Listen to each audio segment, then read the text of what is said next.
그다음에 이 이국 땅에 와서 이렇게 서로 갈라지니까 어떻게 했으면 좋을지 이거 셋째가 너무 불쌍해.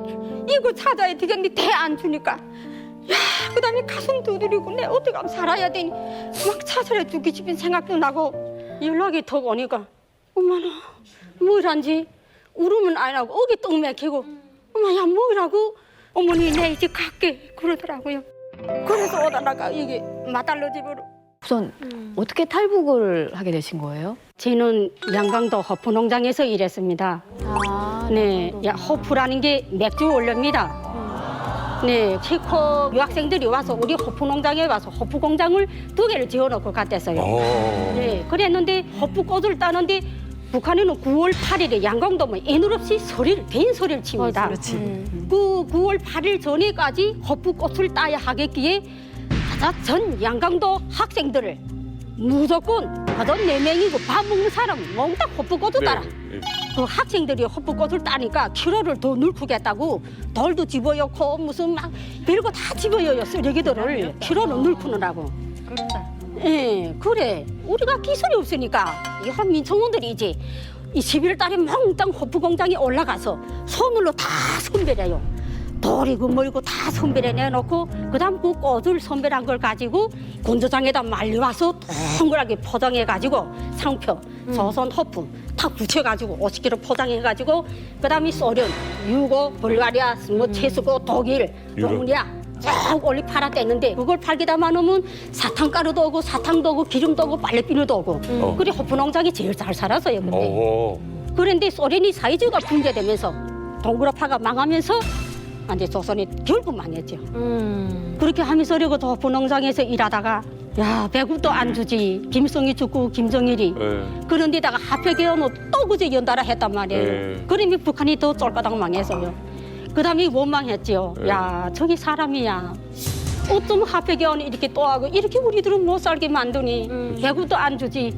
야 아무래도 한번 죽지 반역자라면 어쩌고. 야 중국으로 가자. 도망쳐 나왔댔어요. 살기 좋은 데로. 그래서 후창군 고읍이란 데로 갔댔어요. 그래 후창군 고읍이 그 가마독이란 데 산꼭대기에서 살았댔어요. 아이고. 네, 아니 산에서 어떻게 살아요, 근데? 나무. 산에서 이렇게 나무를 해가지고 나무집을 뚱마고 졌죠. 뚱마고. 바람 불거나 비가 많이 오면 위험하지 않나요? 그렇게 아이고 하면? 위험한 것보다 근데 비 오면 그저 흥분의 집 같아요. 비 뚝뚝뚝뚝 떨어지는 게.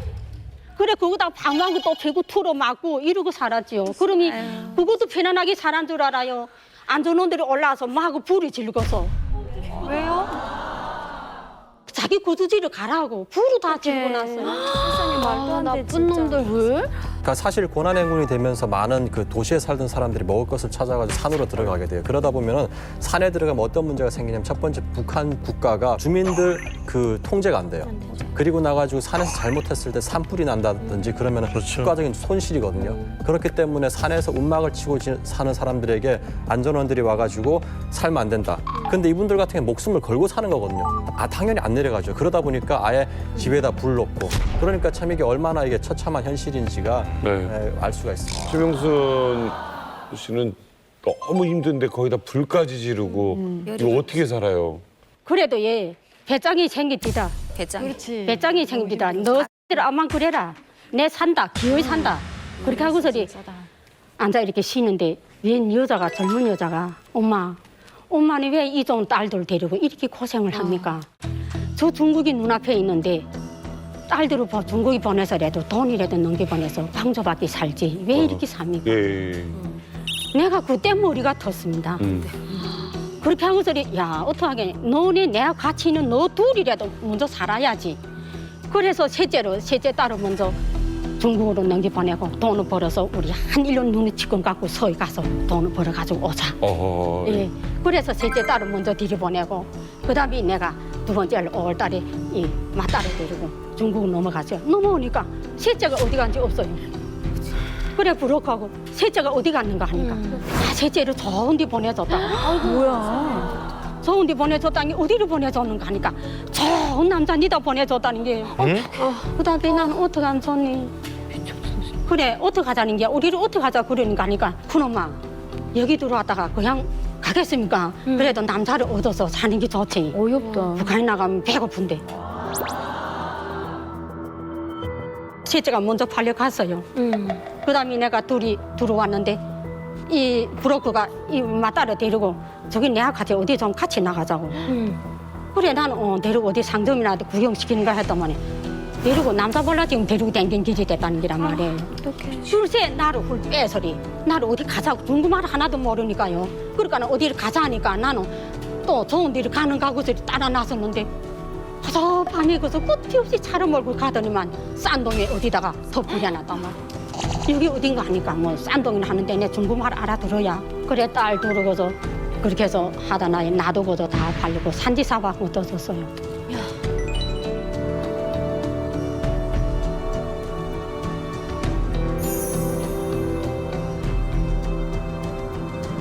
그래 그 후에 브로커 보고 전화번호를 좀 대달라. 우리 서울에도 좀 만나자 하니까 끝내 대 안 줘요.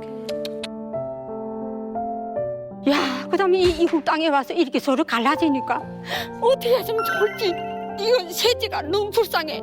이거 찾아야 되겠니 대 안 주니까. 야, 그다음에 가슴 두드리고 내 어떻게 하면 살아야 되니 막 찾으려 죽기 싶은 생각도 나고 그러다가 너무 부럽하고 내가 말하니까 30리 안팎이 있다 그래요.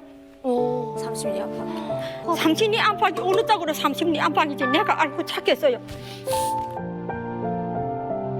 그래서 나는 기어역에서 도망쳐서 내 초선으로 나가겠다 이 결심하고 밤에 도망칠까 봐 이렇게 안으로 열쇠를 채워놔요. 그래 열쇠를 검찰놓고 있어요. 못 도망가게 밖에서 잠가버리는 네. 거예요. 사다리가 있더라고요. 사다리가 있으니까 그 사다리를 타고서리 지붕 꼭대기로 올라서서 내리서는 떨어지자 사실은 뛰 내리자 했는데 바로 헛디딤이 떨어졌어요. 떨어졌는데 뭐 아픈지 죽은지 살았지도 모르고 그래서 어쨌든 그 오방을 그 집을 벗어나야만이 내가 살 길이니까 먼 산이 시까만 밤에 보니까 산이 보여서 거기를 정신없이 다리 부수고 잠깐 올라가서 그래서 뒤로 엎어서 쓰러졌는데 하늘을 올리다 보니까 북두 실서에 올리다 보여요. 그래서 거기서 이틀을 굶으면서 한시서 자다가 그다음에 내가 일어나 인적기 두문디를 쑥 빠져 산속에 쑥 들어갔어요. 그러니까 그서리 다리를 부수고서리 이러고 도로를 따라서 이렇게 걷는데 웬 여자가 이렇게 밥 하는 음식 하는데 이렇게 집이 이렇게 나서요. 그래서 거기로 올라가죠. 벌벌 기어서 이렇게 올라가서 중국말 하나도 모르면서 손을 흉내내면서 소리 조선이라는 거 좌색 이렇게 말해. 좌색 씹어 이렇게 자는 게 여기 이렇게 없는가 하니까 그러니까 그 여자가 이 산을 넘어가 보라고. 야, 그다음에 거기서 희망 가지고 경사지 어떻게 급한지 이 짐승처럼 내발거리면서 거기로 산으로 바로 올라가죠. 내가 뒤에 올라가서 그다음에 산 꼭대기. 찾으려고. 네.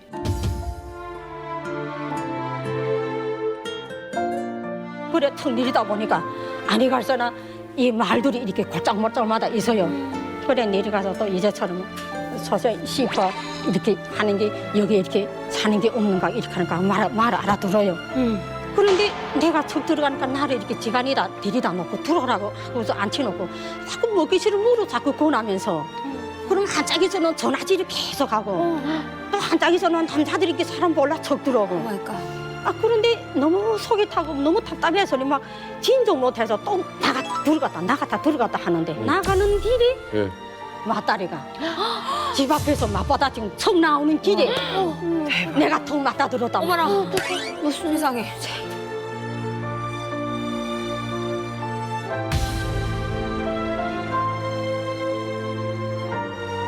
어머니 이게 어떻게 된 일인가 하고 거기서 부뚜구들이 막 울었지요. 울다가 그러더니 네 어느 게 어느 집이야 하니까 이 집이랑 내가 그 옆으로 지나가더란 말이에요. 그래서 거기서 부뚜구들이 빨리 어머니 들어가자고 그래 들어가서 집안에 들어가니까 아이가 애기를 놓은 지 2달 되는 게 있어요. 그런데 그래도 그 남편이 그래도 하도 좋으니까 나를 그래도 받아들여서 저기 이거부터 여쭤볼게요. 엄마랑 얼마 만에 만난 거예요? 헤어지고 나서? 1년 5개월이 5개월 만에 만. 근데 이제 아이가 태어난 지 2달 된 애가 있었고 예. 근데 그나마 남편은 좀 착한 사람이었어요? 네, 좀 괜찮았어요. 그런데 엄마는 이게 좀 죄송합니다만은 이 사람을 판다는 표현을 써서 지금 말씀하시지만 얼마에 팔려간다는 거예요 도대체? 그때는 중국 돈으로 내가 16,000원에 팔렸어요. 15,000원이면 얼마예요? 한국 돈으로 하면? 한국 돈으로 한 300만 원. 300만 원. 300만 원에 사람을 넘기는 거예요? 이게 지금 현재 있는 세상에 있는 일이라는 거죠? 네. 이게 대한민국 땅 바로 위에서 사실 그 넓은 중국 땅에 어디로 갔는지도 모르는 상태에서 그렇게 딱 만났다는 게 사실 하늘이 도왔다고밖에 볼 수가 없는데 어떻게 은하 씨 어머니 봤을 때 느낌 그 기분이 어땠어요? 정말 많이 놀랐죠.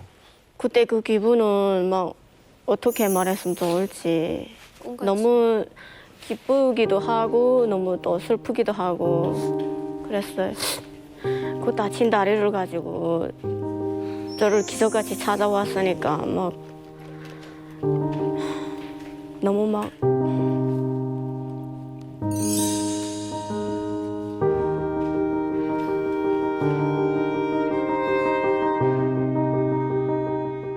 야, 첫째는 어쨌든 그렇게 힘들게 찾으셨잖아요. 그럼 셋째는 어떻게 찾으신 거예요? 셋째 딸은 그것도 너무 내가 먹지 못하고 잠자지 못하고 너무 가슴이 굵으니까 맏딸이 어머니 그럼 이 아이를 좀 봐.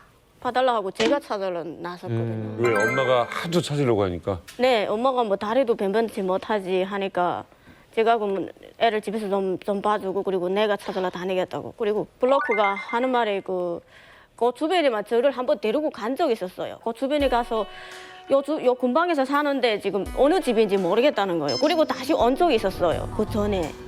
그래가지고 그 주변을 그 근방을 알았으니까 제가 장마당 같은 데는 흔히 나오겠지, 공공장소 같은데 그런 데는 흔히 뭐 장볼라도 나오고 나올 수 있으니까 거기를 계속 가가지고 정문에서 또 어떤 때는 지키기도 하고 들어오는 거 없나 사람 오는 것마다 또 뭔 지키기도 일이야, 하고 이게. 그랬어요. 계속 호탕 치다가 한 네 번째인가 다섯 번째 만인지 한 몇 번 만에 아무튼 동생을 만났죠. 어이구 그 장마당에 자전거를 끌은 애가 들어오더라고요. 그래가지고 아 저건 내 동생이 아니야 하고 아 처음에 그냥 지나다가 나도 오토바이 타고 지났어요. 걔도 나를 보고 아 언니 어떻게 돼 여기 있어 하면 서로 만나서 막 그때 또 안고 울며 또 그렇게 해서 만났어요. 아니 어떻게 이게 무슨 일이야 동생은 몇 살이었어요 그때? 그때 뭐 23살이나 23살인가 그렇게 됐어요. 세상에 웬일이야 이게 엄마는 그 얘기 듣고 어땠어? 또 기가 막혔겠네 또. 예. 그래가지고 그래서 엄마한테 연락하고 동생 찾았다고 연락했어요. 연락이 턱 오니까 엄마는 뭐란지 울으면 안 하고 어기 똥 맥히고 엄마야 뭐라고 어머니 내 이제 갈게 그러더라고요. 그래서 오다가 이게 마달로 집으로 왔더라고요. 그래서 그 언니 어떻게 와서 넘어와서 어떻게 살았니? 그래서 그거 막 물어보고 아까 밤 먹지도 못하고 그래서 한 2시간 3시까지 이야기하고 이제 자자 그만의 일이 또 이야기하자. 그래 그렇게 만나서 서울서 울고서 그날 저녁에 다시는 우리 헤어지지 말자. 이 중국이 사실 너무너무 큰 나라인데 중국에서 세 분처럼 헤어졌다가 다시 만난다는 게 아까도 제가 얘기했다시피 사실 하늘이 도왔다라고밖에 생각이 안 드는데 현숙 씨 이게 가능한 일일까요? 100% 우리가 본다면은 100%에서 1%예요. 그러니까 이건 진짜 하늘이 준 선물이고 하늘이 낸 기적인 거예요. 그 기적이 아니면 절대로 일어날 수 없는 상황이고 또 중요한 것은 브로커들이 저렇게 상업하고 있는 거예요. 그게 너무 가슴 아프고 분한 일입니다. 저희가 좀 살펴봐야 될 문제예요, 이게. 왜냐면은 중국에 그리고 북한을 왔다 갔다 하는 여자들이 있어요. 아까 말한 브로커라 그러죠. 이 사람들이 혼자 이 사람들을 꼬드겨가지고 중국에 데려가는 게 아니라 이 사람들이 조직화가 돼 있어요. 그래서 북한에 나오는 여성분 같은 경우가 이런 여자들한테 가가지고 중국에 가서 돈을 안 벌래. 그리고 또 심지어 중국에 갈 때 먼저 돈을 좀 줘요. 그러면 여자들 같은 경우는 이렇거든요. 지금 아빠 엄마가 배고파서 고생하고 있는데 자기라도 중국에 가가지고 돈을 벌어서 아버지 어머니를 먹여 살려야 된다라는 그런 생각을 하는 거거든요. 결국은 보면은 중국에 가가지고 그럼 일을 어디서 합니까? 물어보면 그때 다른 브로커들이 어떻게 하면 이 여자들을 시골로 이렇게 데려가는 거예요. 파는 거예요. 근데 파는 것도 어떻게 하냐면요. 집합소가 있어요. 그러니까 여자들을 모아놓고 남자들이 이 여자들을 보러 와요. 내가 저 여자가 마음 든다 그러면은 그때 그 브로커들이 어떻게 하냐 흥정을 해요. 이 여자는 얼마다. 그러면은 그때 가격을 부르는 거죠. 그럼 그 가격에 팔릴 때가 있고 또 안 팔릴 때가 있고.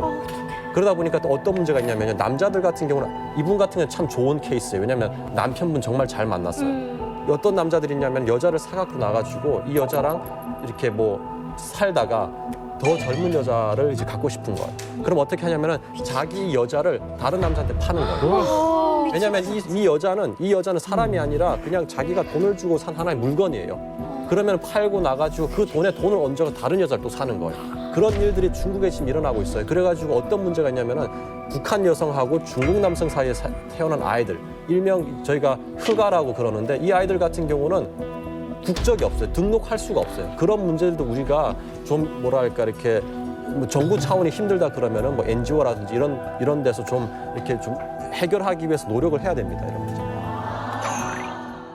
원래 한국에 오게 된 거는 딸 집에 있으니까 괜히 옷이라 봐서 미안하고 그것도 눈치 보이기. 남편도 무슨 제 나라 조선 사람이면 또 몰라라. 이국 사람이니까 옷이라고 미안하고 딸인데다가 이렇게 부담도 주고 하니까 딸은 그렇게 생각 안 해도 나 자체가 야 그러니까 이것도 있을 자리 못 되더란 말입니다. 그래서 내 딸하고 이야기했지요. 야, 내 아무래도 안 되겠다. 이거 봐라. 호구도 없는 게 둘이 한 집에서 살면은 경찰이 온다, 그렇지. 공안에서 온다 하면은 또 임반자에 또 이 남편들이 전화 또 와요. 그렇지. 빨리 피하라. 어떻게 이렇게 항시 살겠습니까? 그러니까 내가 큰맘 먹고 그러지 말고 너도 미안해하지 말고 나도 미안해하지 말자. 내가 먼저 한국으로 갈게. 응? 한국으로 가서 좀 내가 전화를 할게. 응? 그러니까 어머니 한국 가면 한국이라 아이하고 남조선이라고 우리는 알았으니까 어머니 남조선에 가면 죽인다는데 죽인다고 했으니까요 우리는 그러니까 남조선에 가면 죽인다는데 어머니까지 없으면 우리 어떻게 여기서 살라 그러더라고요. 뭐 말을 들으면 뭐 되게 위험하고 막 잡혀서 북송되고 막 그런 말을 많이 들었어요. 그래가지고 가지 말라고 하는데 엄마가 그냥 가겠다고 하더군요. 그래가지고 그냥 가겠다는데 뭐 어찌겠어요. 아니 나 그러니까 그 북에서 뭐 남조선 잘 산대더라 이런 얘기도 못 들었었어요? 들었는데 또 한쪽으로는 또 무슨 사람도 뭐 어찌고 사람도 뭐 어떻게 한다고 막 죽인다고 막 진짜 그래요? 네, 막 무서운 얘기들도 듣고 네. 뽑는다고? 네. 아무튼 뭐 이 방송을 혹시라도 뭐 북에서 보신다면 저희 대한민국 그런 일이 전혀 본 없습니다. 적도 예. 없죠. 오히려 북한에서 그러지. 그러니까 어머님은 아무튼 성공을 했어요. 그래 이렇다 죽어도 한 번 죽지 두 번 죽겠니? 나는 어디가 쉽사리 죽지 않는다. 그러니까 죽어도 내 가겠다. 네. 그렇게 하고서 내가 마음 먹고 정식으로 한국행을 떠났어요.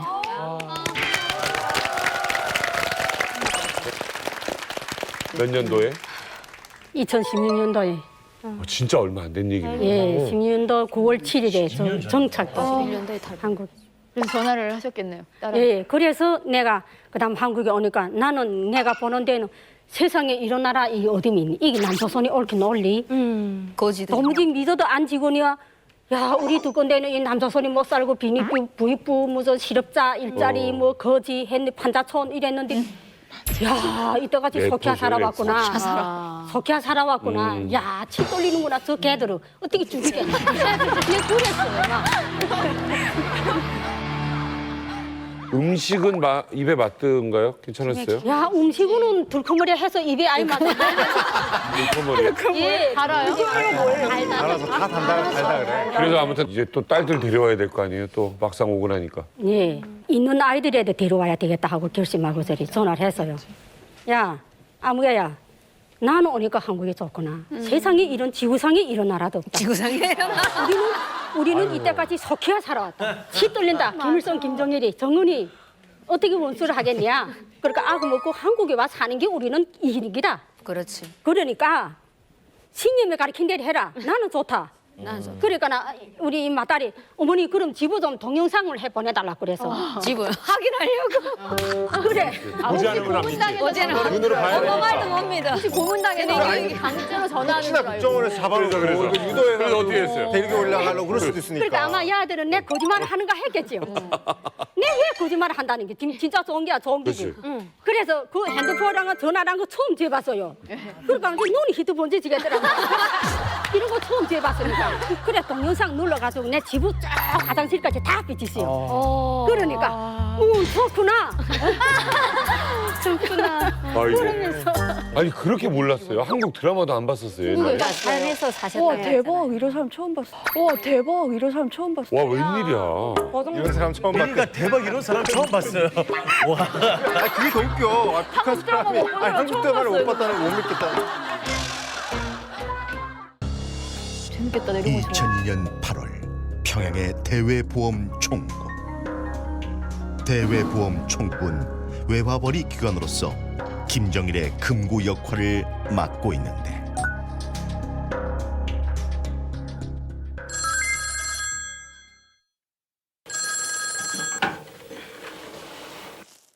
네, 전화 받습니다. 네, 장모님 아들 오신다고요? 네, 네, 알겠습니다. 아, 장군님 아들이 오신대요.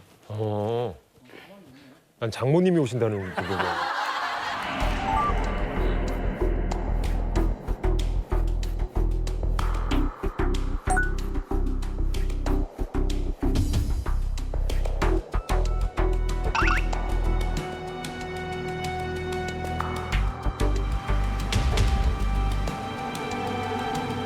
오시느라 고생 많으셨습니다. 영광입니다.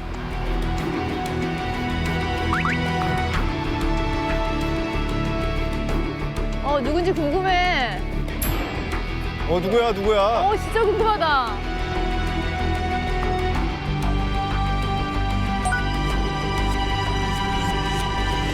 어머머머머. 장군님 아들이네. 여기 장군님을 모시려고 하는데 모심 준비됐는가? 거미라서. 아, 동문입니까? 그런데 말이야, 동문회 말이야, 이거 어떡하자는 거야, 이거? 어? 벽지, 햇가르치, 천정도 엉망이고 이래갖고 우리 장군님 여기에 모실 수 있겠어? 목소리 너무 좋다. 내가 동문회한테 고급자재 보낼 테니까 외화 2장 준비하라. 아, 네, 두 장 말입니까? 목말이야, 뭐 하자는 기가? 장군님 모시기 싫어? 아, 아닙니다. 조금만 기다려주십시오. 빨리 준비하라. 근데 위력이 잘하네. 목소리가 장난 아니다. 분위기 있어. 위력이 정확해.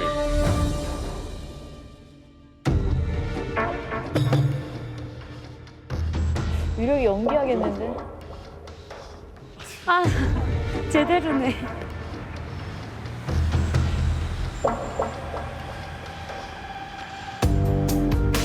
장군님 현지 지도 준비에 도움을 주겠다며 2만 달러를 가져간 장군님 아들. 그런데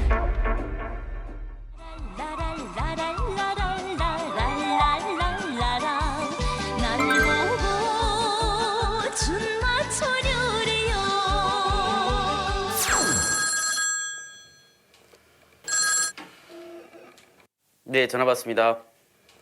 장군님 서기실입니다. 곧 장군님 아들 모시고 방문하겠습니다. 네? 방금 왔다 가셨는데? 처음 전화 드린 건데요. 무슨 말씀입니까?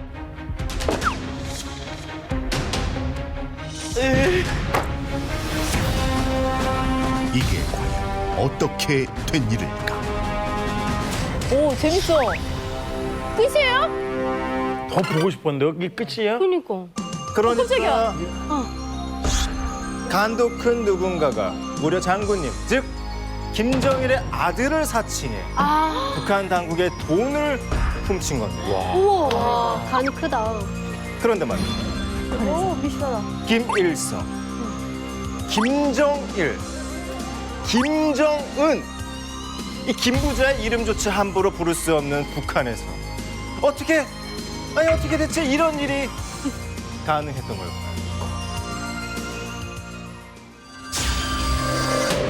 나온다. 북한에서 일어난 충격적인 사기 사건. 장군님을 모시고 오겠다며 2만 달러를 가져간 장군님 아들의 정체. 바로 평양 조명기구 공장의 청년 동맹 위원장. 그는 어떻게 장군님 아들이 될 수 있었을까? 외화벌이 기관에 달러가 많다는 걸 알게 된 범인. 치밀한 범행 계획을 세우기 시작했는데. 진짜 잘한다. 그렇지. 이거야, 이거.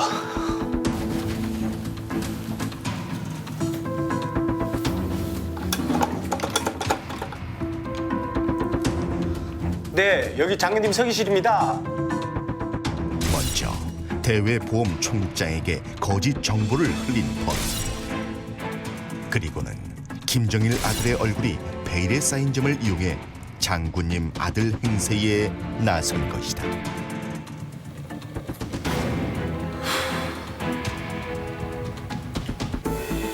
하긴 CCTV도 없으니까 북한은 못 찾겠다. 문제는 김부자만 타고 다닌다는 고급 승용차였는데 범인은 이마저도 간단하게 해결했다.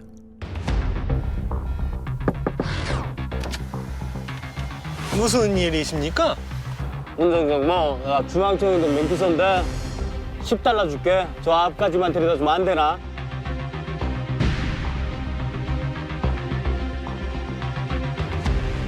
아하. 저게 가능해?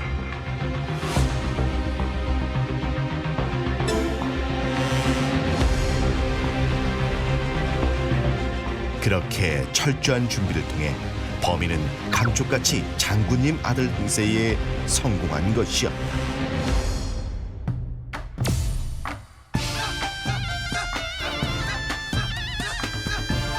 야, 뛰는 거 뭐래? 어머머머. 야, 참 쫄랑댄다, 야. 너무 잘한다. 연기 진짜 잘한다. 강미진 기자님, 이 사칭한다는 게 가능합니까? 이게 그 2004년 당시에 통일전선부에서 이제 직원으로 근무하던 한 탈북자의 증언입니다. 그 증언에 의하면 2002년에 이자 그 화면에 나왔던 것처럼 어떠한 사람이 외화가 가장 많이 있는 그런 기간을 타겟으로 삼고 이제 사기를 치려고 계획을 하죠. 그래서 그 계획 타겟이 국제보험회사입니다. 그 사기꾼이 얘기를 합니다. 이제 현재 시찰 나가기 전에 장군님 자제분께서 가십니다. 이렇게 하니까 그 보험 청구에서는 사유를 구체적으로 알아볼 생각 없이 장군님 자제분이라니까 일단 겁을 먹은 거예요. 그런 상황에서 216 벤트라는 거는 중앙당 고급 간부들만 타는 벤트였어요. 근데 그 중앙당 청사 앞에 있는 그 차를 이용한 거죠. 그러니까 간부들이 회의를 들어가면 오래 있는다는 걸 하니까 다 사기를 치려고 하다 보니까 구체적인 걸 다 조사를 한 상태에서 들이쳤는데 아이를 이렇게 어처구니도 없게도 이 사람은 2만 달러를 이제 그 들어가서 얘기한 대로 딱 준비를 해서 줬어요. 주고 이제 바로 얼마 안 지나서 이게 불장이 났거든요. 원래 공표를 냈다고 합니다. 이제 각 기관들의 형태는 이렇게 생겼고 그렇게 하고 달러 번호를 추적을 한다 이렇게 하니까 달러를 쓰지 못한 거죠. 그때 지금 같았으면 좀 썼을 것 같아요. 근데 그때 당시에는 북한에서 달러가 이제 막 성행이 되게 평양시에서도 사용이 안 됐을 때거든요. 그러니까 그 달러를 잠재우고 있다가 저게 이제 결국 잡힌 거죠. 잡혔어요? 달러가 어떻게 됐어요, 잡혀서? 여러 가지 흉문이 있었는데 어쨌든 그것도 유야무가 끝났다고 하더라고요. 이게 뭐 잘 모르겠지, 네. 뒤는 어떻게.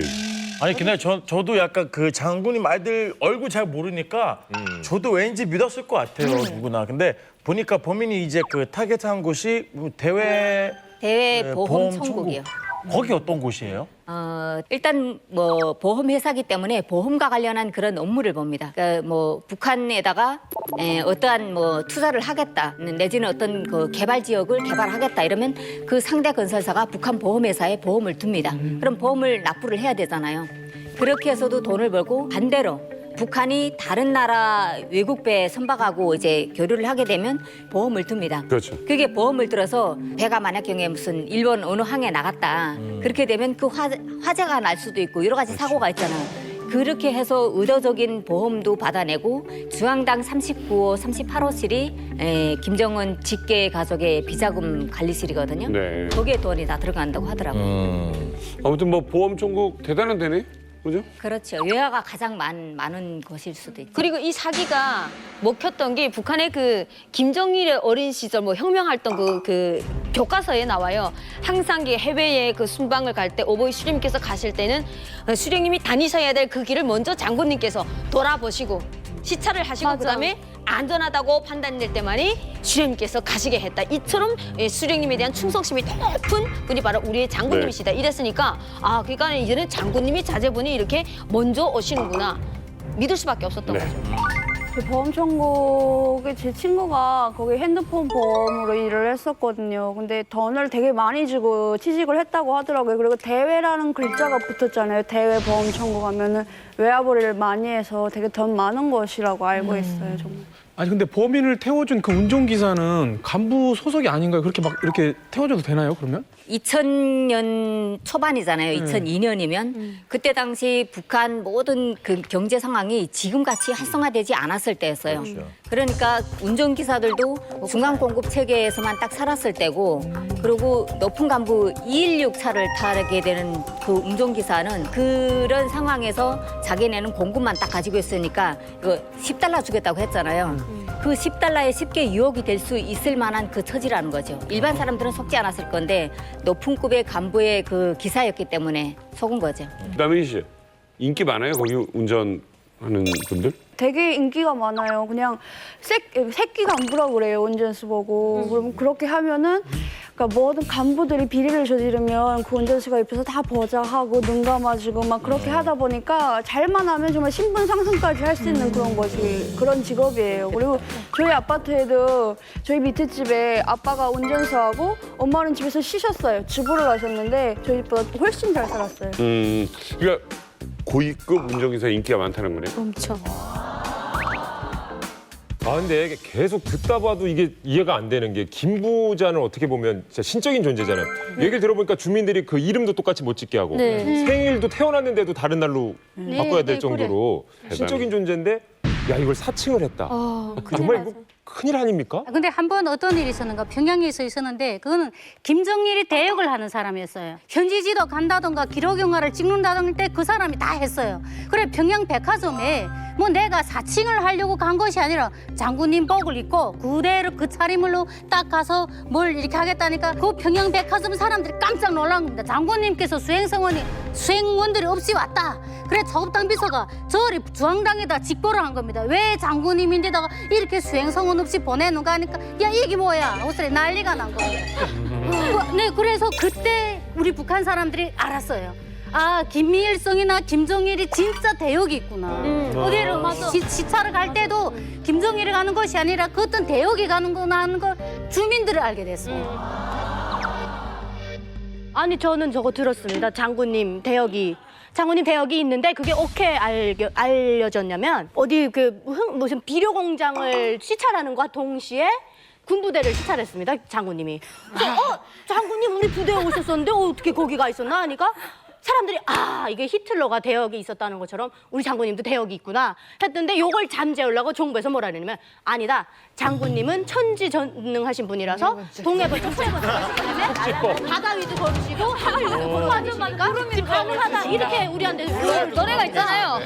동해번쩍 서해번쩍 전하를 찌락 펴라 주령님 쓰시던 축지법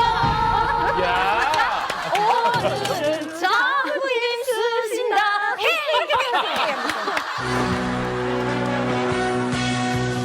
동해번쩍 서해번쩍 전하를 쥐락 펴라 방산천리 주름 잡아 장군님 가신다 수령님 쓰시던 축지법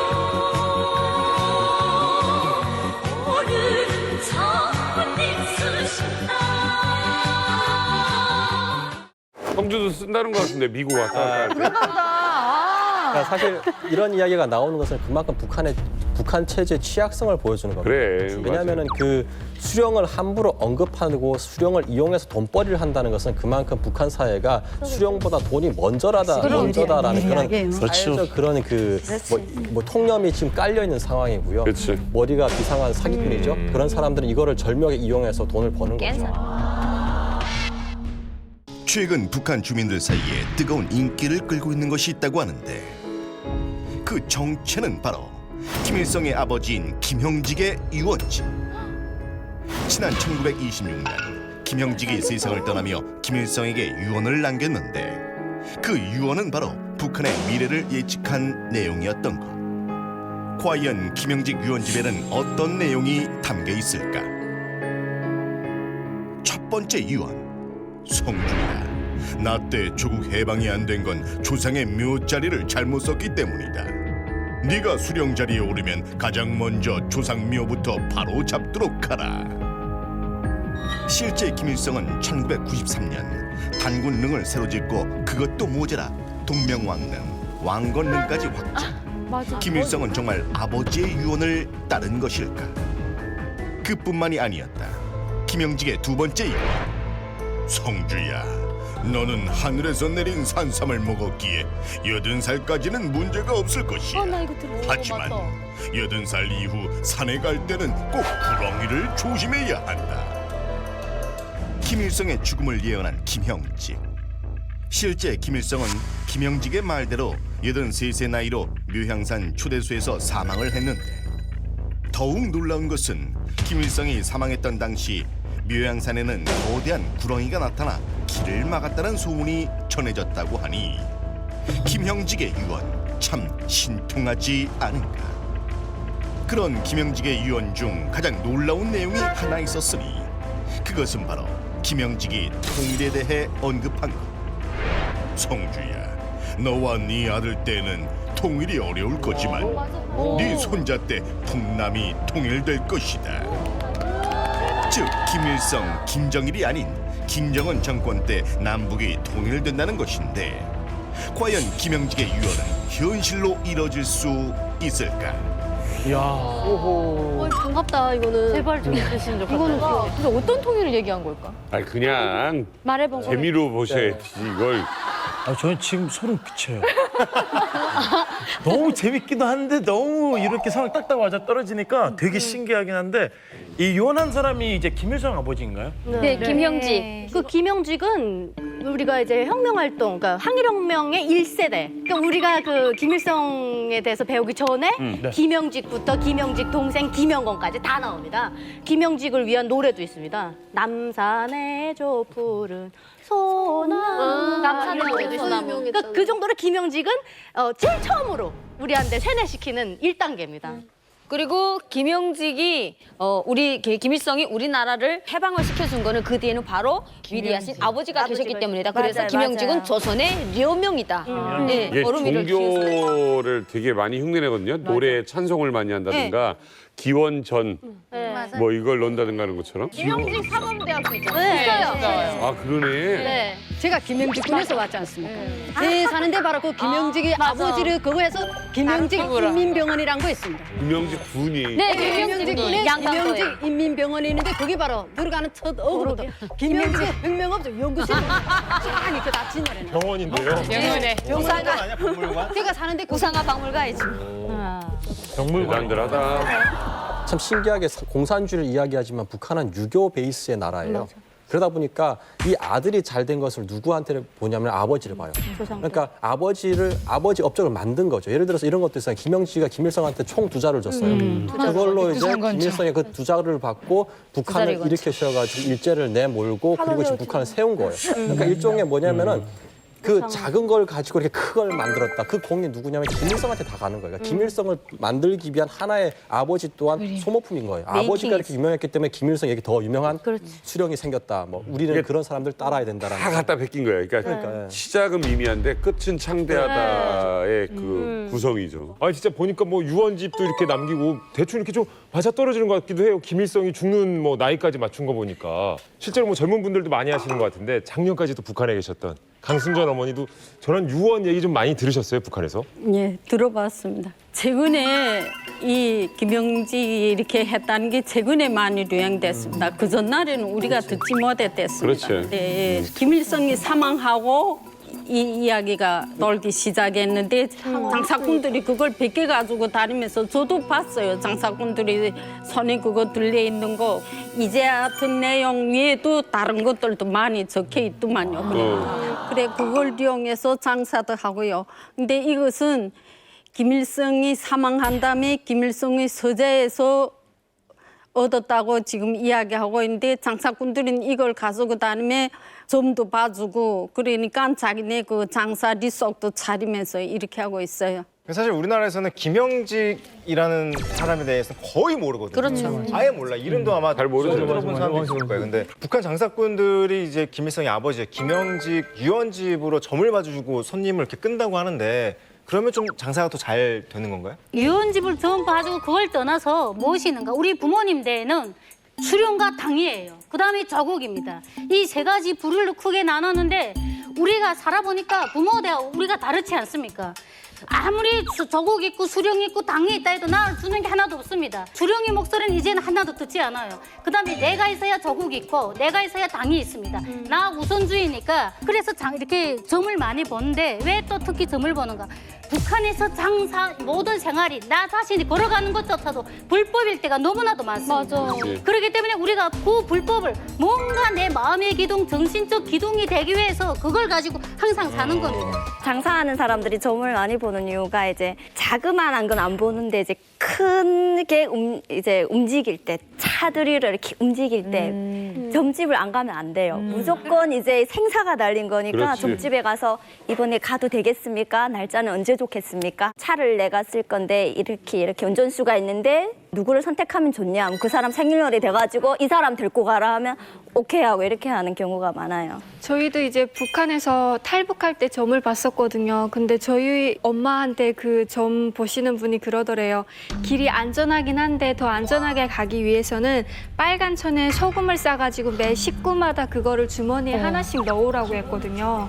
근데 그 무당 말을 따라서 그런 건지 무사히 넘었거든요. 근데 그게 이제는 습관이 돼가지고 저희 그 여행 가방 집안에 보잖아요. 그러면 이제 소금을 빨간 천에 싼 게 하나씩 다 있어요. 이걸 해가지고 북한에서 안전하게 올 수 있었던. 좀 솔깃하다 그거. 해볼까? 저도 저는 이제 탈북을 하기 전에 점집에 가서 보였어요. 근데 그때 이제 제가 탈북을 하고 싶어서 이제 그 점집에 간 것이 아니라 그냥 집에서 그냥 어머니랑 그냥 갔댔거든요. 근데 거기 있는 할아버지가 나보고 타양살이를 한다는 거예요. 그래서 우리 어머니가 있다가 얘가 무슨 외교관한테 시집갈 일도 없고 왜 타양살이를 한대 이렇게 하고 2주 후에 제가 이제 탈북을 해서 대한민국에 이제 28일 만에 왔어요. 깜짝 이 놀랐어요. 양강도나 함경북도나 국경 지역이다 보니까 누구나 탈북에 성공하고 싶어 해요. 그러니까 웬만한 점쟁이들은 내가 길 떠나려고 왔다 하게 되면 80% 이상이 탈북 때문에 온 거라고. 네, 그렇기 때문에 반드시 그래요. 성공한다. 근데는 방토를 해야 된다. 방토가 뭐냐면 그술을 해야 된다. 그럼 뭘 하면 될까? 네가 제일 아끼는 옷을 갖고 오라. 그럼 뭐 해야 할까? 제일 비싼 거를 불에 태워가지고 자기가 막 뭐 한대요. 너무 아깝지만 아까워하면 안 된다. 그러면 부정 탄다 그래가지고 정말 아끼는 옷을 정말 내 생애 최고로 비싼 옷을 갖다가 줬어요. 통시오시 당했어. 나중에 한국에 와서 엄마랑 연락하는데 야 어째 걔 이름이 인철이거든요. 야 인철이 걔 여자친구 있어. 돈 잘 버니까 네 옷 입고 다니더라.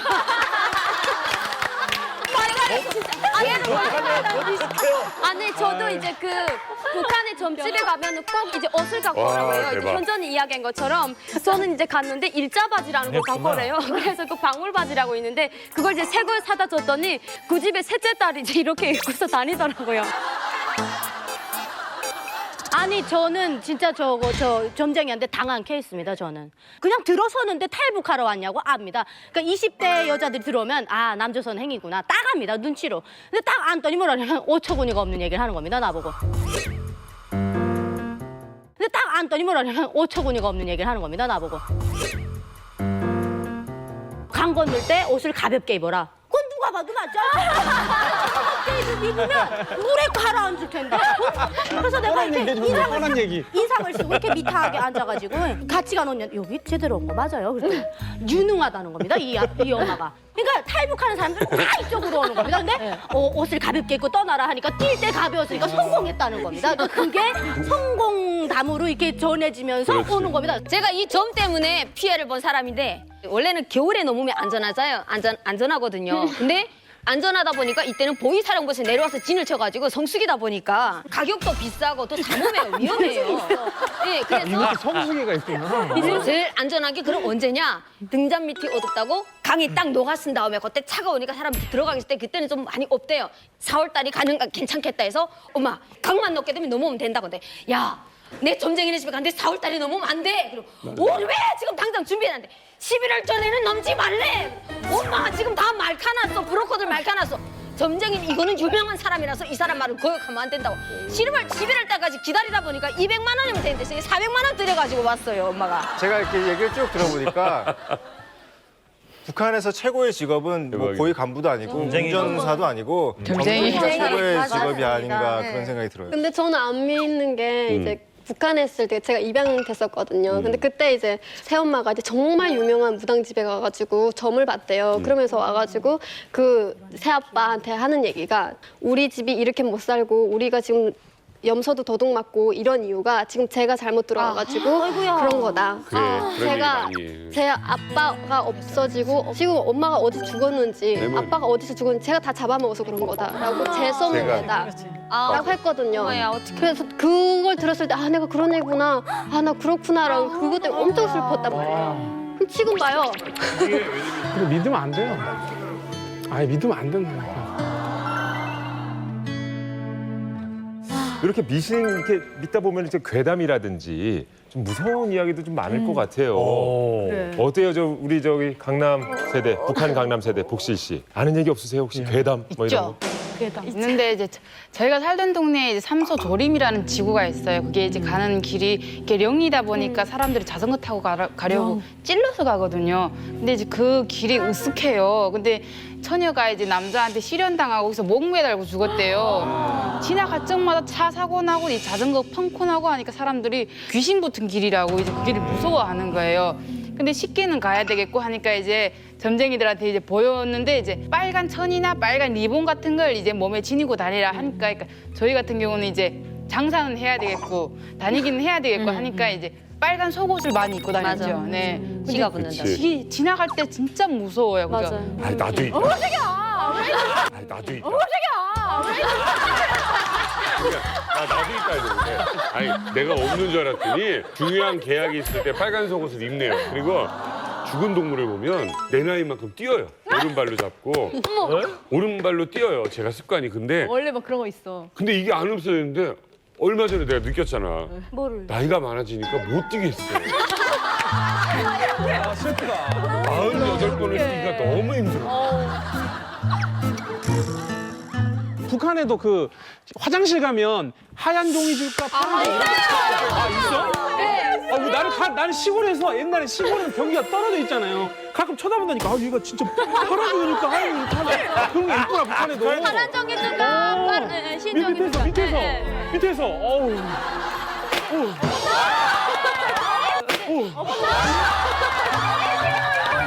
야만 같대. 이시느냐 천지신명이 여기에 계신다. 내가 아는 사람 한 명이 있었는데 그분은 트럭트를 운전해서 했는데 저가고 자기는 친가고 몽땅 그 토대가 나빠서 정치범 수행소에 갔습니다.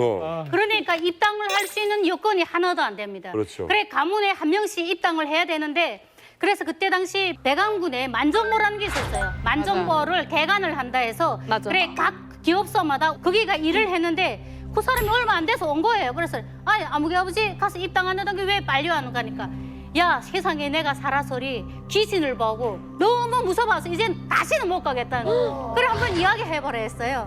그러니까 일을 다 끝내고 차를 몰고 오는데 얼마 한 몇 미터 안 가는데 여자가 하나 서 있더래요. 차를 좀 세워달라고 좀 같이 가자. 그래서리 조수석에 니 저 적재함에 타고 이 처녀를 조수석에 앉히자 했대요. 그러니까 이 여자가 아니 자기는 그냥 이렇게 적재함에 타겠다 했대요. 그래 딱 태화설이 갔는데 차를 홀 세워놓고 사람을 찾자니까 사람이 없었대요. 여자가 아무리 그래도 도덕이 없이 인사도 없이 먼저 내렸냐고 그 집에 가서 문을 두드리고 이런 여자 왔는가 하니까 아니 안 왔다고. 아니 보면 우리 차를 탔는데 조수랑 같이 말을 했답니다. 그러니까 그 여자 그 집에서 말하는 게 자기 자식이라고 사망했는데 오늘의 제삿날. 맞아. 네. 정말 진짜야. 이거 진짜야.